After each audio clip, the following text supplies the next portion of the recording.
बच्चों यहां पर इस क्वेश्चन के अंदर आपको एक बैरोमीटर गिवन है और हमें यह बोला गया है कि अगर हम पॉइंट P पर एक होल कर देते हैं, एक छोटा सा होल कर देते हैं, तो क्या यह मरकरी इस होल से बाहर निकलेगी या नहीं। ठीक, यह क्वेश्चन आपके सामने।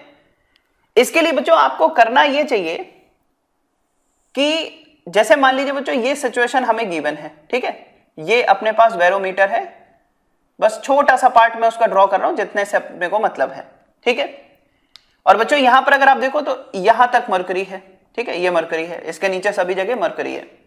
और हमने क्या किया, ये बच्चों पॉइंट P था जहां पर हमने एक छोटा सा होल क्रिएट कर दिया, ठीक है, एक छोटा सा होल यहां पर हमने बना दिया। अब क्वेश्चन यही तो है ना कि ये मरकरी इस होल से बाहर निकलेगी या नहीं। इसके लिए आपको एक काम करना है, देखो बच्चों एक पॉइंट कंसीडर करो जस्ट इनसाइड और एक पॉइंट कंसीडर करो जस्ट आउटसाइड, और ये चेक करो कि पॉइंट A पर प्रेशर और पॉइंट B पर प्रेशर, कहां पर प्रेशर ज्यादा है। मेरी बात ध्यान से सुनना, अगर A पर प्रेशर B से ज्यादा है तब तो ये मरकरी बाहर निकल जाएगी। अगर A पर प्रेशर ज्यादा है, B पर प्रेशर कम है, तो ये मरकरी बाहर निकल जाएगी। लेकिन अगर B पर प्रेशर ज्यादा है और A पर प्रेशर कम है तो ये मरकरी बाहर नहीं निकलेगी, है ना। इतना तो समझ में आता है कि अंदर अगर ज्यादा प्रेशर है, बाहर कम प्रेशर है, तो ये मरकरी बाहर निकल जाएगी। लेकिन अगर बाहर का प्रेशर ज्यादा है तो ये मरकरी बाहर नहीं निकलेगी। कॉन्सेप्ट समझ में आ गया। तो क्या आप इतना कर सकते हो कि A और B पर चेक कर सको प्रेशर कहां ज्यादा और कहां पर कम है। तो जरा समझना बच्चों, यहां पर भाई B पर प्रेशर देखना तो बहुत आसान है, क्योंकि B यहां पर बच्चों कहां है, जस्ट आउटसाइड है, और बाहर तो बच्चों सभी जगह एटमॉस्फेयर है, बाहर तो सभी जगह एटमॉस्फेयर है। तो पॉइंट B कहां पर है, एटमॉस्फेयर में है, यानी पॉइंट B पर उतना ही प्रेशर होगा जो एटमॉस्फेरिक प्रेशर होता है। तो पॉइंट B पर प्रेशर बच्चों किसके इक्वल है, एटमॉस्फेरिक प्रेशर के इक्वल है। अब बात आती है पॉइंट A पर प्रेशर कितना है। जरा देखो भाई पॉइंट A कहां पर है, यहां पर है ना, यही तो पॉइंट A है। तो बच्चों जरा एक बात समझो, हमें यह पता है कि भाई यहां पर प्रेशर कितना है, तो यहां पर प्रेशर है बच्चों एटमॉस्फेरिक प्रेशर।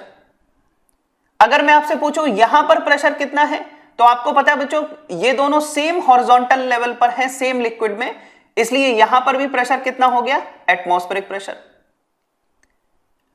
और बच्चों अगर मैं आपसे पूछूं कि भाई ठीक है ये बताओ यहां पर प्रेशर कितना है, तो यहां पर प्रेशर होता है 0, है ना, यहां पर प्रेशर 0, क्योंकि यहां पर क्या है बच्चों, वैक्यूम है। ये सारी बातें आपने पढ़ रखी हैं, ठीक है, तो बहुत ज्यादा डिटेल में नहीं जा रहे हैं। सिर्फ एक क्वेश्चन जरा ये सोचो, पॉइंट A पर प्रेशर एटमॉस्फेरिक प्रेशर से ज्यादा है या कम है। तो बिल्कुल सीधा आंसर है, डेप्थ में जाते हो प्रेशर इंक्रीज होता है, डेप्थ में जाते हो प्रेशर इंक्रीज होता है। इसका उल्टा, अगर आप हाइट पर जाओगे तो प्रेशर डिक्रीज होगा, हाइट पर जाओगे तो प्रेशर डिक्रीज होगा। यानी कि बच्चों अगर यहां पर प्रेशर P एटमॉस्फेरिक है, यानी एटमॉस्फेरिक प्रेशर है, तो हाइट पर जाओगे तो प्रेशर डिक्रीज होगा, हाइट पर जाओगे प्रेशर डिक्रीज होगा। यानी पॉइंट A पर जो प्रेशर है वो लेस देन एटमॉस्फेरिक प्रेशर है, यानी कि पॉइंट A पर प्रेशर P ATM से कम है। तो जरा देखो बच्चों, अंदर जो प्रेशर है वो एटमॉस्फेरिक प्रेशर से कम है, बाहर जो प्रेशर है वो एटमॉस्फेरिक प्रेशर के इक्वल है। यानी कि हम कह सकते हैं कि अंदर का प्रेशर कम है, बाहर का प्रेशर ज्यादा है, और बाहर का प्रेशर क्योंकि ज्यादा है इसलिए बच्चों ये मरकरी बाहर नहीं निकलेगी, ठीक है।